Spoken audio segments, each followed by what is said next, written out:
আসসালামু আলাইকুম। প্রিয় দর্শক, গতকালকে আমি দৈনিক প্রথম আলোর একটা জরিপের কথা বলেছিলাম।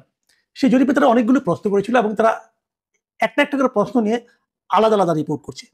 কালকে কিছু করেছে, আজকেও কিছু করেছে। তো আজকে একটা রিপোর্ট আমার কাছে খুবই গুরুত্বপূর্ণ মনে হয়েছে। আমি কালকে এমনিও বলেছিলাম, সেই জরিপে একটা জায়গায় আমার খুবই খটকা লেগেছিল। সেটা হলো যে এই সরকারকে খুবই অপছন্দ করে এমন লোকের সংখ্যা তারা দেখিয়েছিল ৩.২ ভাগ।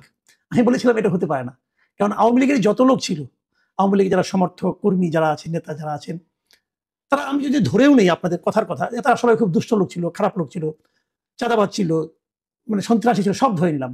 কিন্তু এই সরকার আসার কারণে তাদের সেই সমস্ত কর্মকাণ্ড তো বন্ধ হয়ে গেছে।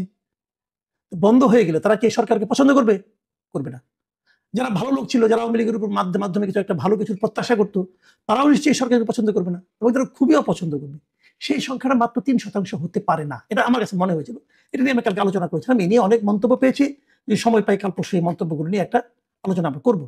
কিন্তু আজকে আমি যেটা নিয়ে আলোচনা করছি, দেখুন, কালকে আলোচনা থেকে আমি এটা বলার চেষ্টা করেছিলাম যে এই জরিপটার মধ্যে হয়তো আওয়ামী লীগের লোকদেরকে খুব বেশি একটা ইনক্লুড করা হয় নাই, অথবা এই জরিপের আওয়ামী লীগের একটু বিপক্ষে গিয়েছে, আওয়ামী লীগের বিপক্ষে মতামতটা আছে এমন একটা প্রমাণের চেষ্টা করা হয়েছে।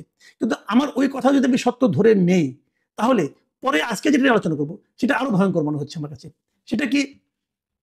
এটার নিউজ তারা মানে ওরা যা শিরোনাম করেছে প্রথম আলো, সেটা বলেছে নির্বাচনে আওয়ামী লীগকে চান না 28%, শর্তহীন ও শর্তযুক্তভাবে চান 69%। দেখুন, বিষয়টা কিন্তু আসলে একটু জটিল হয়ে গেল। যে 69% মানুষ বলতেছে যে তারা আওয়ামী লীগকে নির্বাচনে চান।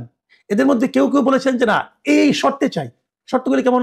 তাদের ক্ষমা প্রার্থনা করতে হবে, তাদেরকে বিচার করতে হবে, তারপরে চাই। আবার কেউ বলেছে না, কোনো শর্তই দেওয়া চলবে না, তারা নির্বাচন করবেন এবং নির্বাচন করার পর যদি তাদের জনগণ প্রত্যাখ্যান করে তাহলে তার প্রত্যাখ্যাত হলো, না হলে তাকে নির্বাচনের বাইরে রাখার কোনো রকম গণতান্ত্রিক অধিকার এই সরকারের নাই। এটা অনেকে বলেছে। এখন সেখানে আমি একটা জিনিস, যেমন ওই প্রশ্নটা ছিল, আমি সেটা আপনাদের আরো ভেঙে বলি। প্রশ্নটা ছিল যে আগামী জাতীয় সংসদ নির্বাচনে গণ অভ্যুত্থানে পতিত দল আওয়ামী লীগের অংশগ্রহণ সম্পর্কে আপনার মতামত কি? দেখুন, প্রশ্নটার মধ্যে কিন্তু আওয়ামী লীগকে খুবই ছোট করে দেখানো হয়েছে যে গণ অভ্যুত্থানে পতিত দল, তার মানে আওয়ামী লীগ অবশ্যই গণ অভ্যুত্থানে পতিত হয়েছে। এর পর যখন এই প্রশ্নটা করা হয়েছে, উত্তরদাতাকে আবারও স্মরণ করিয়ে দেওয়া হয়েছে যে এই দলটা কিন্তু গণ অভ্যুত্থানে পতিত। তার মানে এই দলের প্রতি আপনার সিম্প্যাথি না দেখালেও কোনো সমস্যা নেই, এই ধরনের একটা ইঙ্গিত কিন্তু প্রশ্নের মধ্যে আছে। সেরকম ইঙ্গিত থাকা সত্ত্বেও উত্তরটা কি এসেছে শুনেন। উত্তরটা এসেছে যে 27.8% উত্তরদাতা বলেছেন বিনা শর্তে আওয়ামী লীগকে ভোটে অংশ নিতে দেওয়া উচিত। আমি মনে করি এটাই আসলে আওয়ামী লীগের মূল সমর্থক। তারা 27.8% লোক এরা বলেছে যে কোনো রকম শর্ত টর্ত না, আওয়ামী লীগকে নির্বাচনে অংশ নিতে দেওয়া উচিত। আর 26% উত্তরদাতার মতে শাস্তি ও সংস্কার হলে আওয়ামী লীগ নির্বাচনে অংশ নিতে পারে। তার মানে প্রায় কাছাকাছি। 26% লোক মনে করেছে যে আওয়ামী লীগের যদি একটা শাস্তি দেওয়া হয়, অথবা আওয়ামী লীগ যদি নিজেদের মধ্যে কিছু সংস্কার করে, তাহলে তাদের নির্বাচনে অংশ নিতে দেওয়া উচিত। আর 14.8% মানুষ তারা বলেছে যে আনুষ্ঠানিকভাবে যদি আওয়ামী লীগ ক্ষমা চায়, তাহলে আওয়ামী লীগকে নির্বাচনে অংশ নিতে দেওয়া উচিত। না, আওয়ামী লীগ বলবে যে আমরা যা করেছি এই সময়টাতে তারা ভুল করেছি, এটা বললেই তাদেরকে ক্ষমতায় যেতে দেওয়া, নির্বাচন করতে দেওয়া উচিত। এই তাহলে তিনটা ধারণা। একটা হলো বিনা শর্তে দেওয়া উচিত, আরেকটা ধারণা শাস্তি ও সংস্কারের কারণে দেওয়া উচিত, মাধ্যমে দেওয়া উচিত, আরেকটা ধারণা হলো যদি তারা ক্ষমা চায় তাহলেই দেওয়া উচিত। এই তিনটা যোগ করলে দাঁড়ায় 69.2%। এখন 69.2% লোক বলছে যে আগামী নির্বাচনে তারা কিছু শর্ত দিয়ে অথবা শর্ত না দিয়ে যেভাবে হোক তারা আওয়ামী লীগকে নির্বাচনে দেখতে চায়। আমরা যে নির্বাচনের দিকে অগ্রসর হচ্ছি, মানে ডক্টর ইউনূসের অন্তর্বর্তীকালীন সরকার, তারা যে নির্বাচনে আয়োজন করতে যাচ্ছে, সেই আয়োজনের সঙ্গে কিন্তু এই 69.2% মানুষের মতামতের কোনো মিল নেই। এই যে এত লোক বলছে যে আওয়ামী লীগকে নির্বাচনে অংশ নিতে দেওয়া উচিত, আর সরকার বলছে যে আওয়ামী লীগ নির্বাচন করতে পারবে না, তাহলে সেই নির্বাচনে সাধারণ মানুষের প্রতিনিধিত্ব সত্যিকার অর্থে প্রতিফলিত হবে? আমার মনে হয় হবে না। এবং আমার সেই সঙ্গে এটাও মনে হয় সরকার একটা বড় ধরনের ঝুঁকি নিতে যাচ্ছে। দেখুন প্রিয় দর্শক, এটা যখন আমি সরকারের নিউজটা পড়লাম, পরে বিকেলের দিকে আমি আমার যে এই ইউটিউব চ্যানেলটা আছে সেখানেই আমি একটা জরিপের মতো করেছি, যে এই প্রশ্নটা আমি করেছি। আমার প্রশ্নটার সঙ্গে এদের প্রশ্নের খুব একটা অমিল নাই।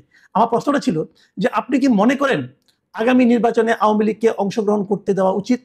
আমি প্রশ্নটা ছোট করে করেছি। উত্তর কি এসেছে দেখেন, 72% লোক বলেছে অবশ্যই নির্বাচনে অংশ নিতে দেওয়া উচিত। তার মানে ওখানে ছিল 69.1%, সবগুলি যোগ করলে, আর আমার এখানে হচ্ছে 72%, মানে কাছাকাছি কিন্তু। মানে সাধারণ মানুষের যে মতামতটা, এটা প্রথম আলো এবং আমার এখানে প্রায় একই রকম হয়েছে।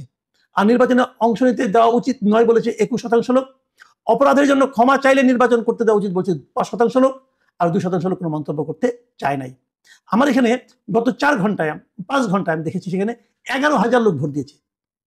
11,000 লোক কিন্তু তারা বাঙালি, বাংলাদেশি। তারা আওয়ামী লীগ, বিএনপি, জামাত এদের কারো না কারোকে ভোট দেয় অথবা অন্য কোনো দলকে ভোট দেয়। তাদের মধ্যে 72% লোক বলেছে যে আওয়ামী লীগকে নির্বাচনে অংশ নিতে দেওয়া, ক্ষমা চায় তাহলে বলেছে যে ক্ষমা চাইলে আরো 5% বলেছে তাকে নির্বাচনে ভোটে ইলেকশন করতে দেওয়া উচিত। তাহলে এই যে দুটো আমরা পেলাম, প্রথম আলোর এত আলোচিত জরিপ আর আমার মতো ক্ষুদ্র মানুষের 11,000 লোকের জরিপ, মতামতটা কিন্তু ঘুরে ফিরে একই জায়গায় আসছে। সেই মতামতটা কি? যে আওয়ামী লীগকে নির্বাচনে অংশ নিতে দেওয়া উচিত। যদি আপনি না দেন তারপরে না আমি এগুলি মানি না, আমি আমার মতো যেটা ভেবেছি সেটাই হবে, তাহলে কি হবে? আপনি বৃহত্তর জনগোষ্ঠীর মতামতকে উপেক্ষা করলেন। তো যে সরকার বৃহত্তর জনগোষ্ঠীর মতামতকে উপেক্ষা করে, সেই সরকারকে আমরা কি সরকার বলবো? সেটা কি জনগণের সরকার হবে? হবে না। সেটা তো এনসিপি সরকার হতে পারে, সেটা তো জামাতের সরকার হতে পারে, সেটা হয়তো বিএনপি সরকার হতে পারে, কিন্তু সেটা এই প্রায় 70% মানুষের সরকার হবে না। তো 70% মানুষের মতামতকে উপেক্ষা করে আপনি কিছু একটা করে ফেলবেন ভাই, সেটা কি ইতিহাস আপনাকে ক্ষমা করবে? আমার সেটা মনে হয় না।